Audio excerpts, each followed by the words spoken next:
కాంశీరామ్ గారు పెట్టిన పార్టీనే ఒక మోడల్. కాంశీరామ్ గారే ఒక మోడల్ అయితే కాంశీరామ్ గారు పెట్టినటువంటి బహుజన్ సమాజ్ పార్టీ అది చూసినందుకు సిద్ధాంతం అనిపించదు, ఆలోచన విధానం అనిపించదు. కానీ కాంశీరామ్ గారు మొదటి నుంచి 1978 నుంచి బాంబ్సెప్ పెట్టినప్పటి నుంచి 81కి వచ్చేటప్పటికి ఆయన ప్రతిది కూడా ఒక ఎక్స్పెరిమెంటే. కాంశీరామ్ గారు చేసినంతా కూడా ఒక ఎక్స్పెరిమెంట్ గానే కొనసాగినటువంటి పరిస్థితి ఉంది.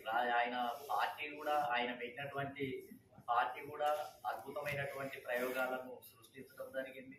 ఆయన ఎస్సీ ఎస్టీ బీసీ మైనార్టీలనని బాధిత కులాలు, ఈ దేశంలో ఉన్నటువంటి బాధిత కులాలు ఎస్సీ ఎస్టీ ఓబీసీ మైనార్టీ ముస్లిం మైనార్టీ, వీళ్ళ నలుగురిని కూడా అసలు బాధితులు అని గుర్తించి వీళ్ళని ఏకం చేయాలి, బహుజన్ సమాజ్గా తీర్చిదిద్దాలి అనే ఒక గొప్ప ప్రయోగమే అసలు ఎవరు చేయలే. బహుజన అంతకుముందు ఒక ఎస్సీలకు నాయకుడు, ఒక బీసీలకు నాయకుడు, ఒక మైనార్టీలకు నాయకుడుగా ఉన్నటువంటి పరిస్థితిని ఆయన మొత్తం బాధిత కులాలు ఎవరు అని గుర్తించి ఒక్కొక్కరిని చేరదీసి ఒక ముద్దలాగా చేర్చి అసలు ఈ భారతదేశంలో బాధిత కులాలను ఏకం చేయడానికి చేసినటువంటి ప్రయత్నమే ఒక అద్భుతమైనటువంటి ప్రయత్నము.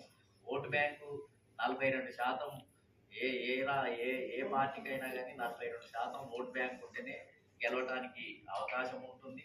బహుజన్ సమాజ్గా తీర్చిదిద్దటమే జరగాల్సినటువంటి అవసరం ఉంది.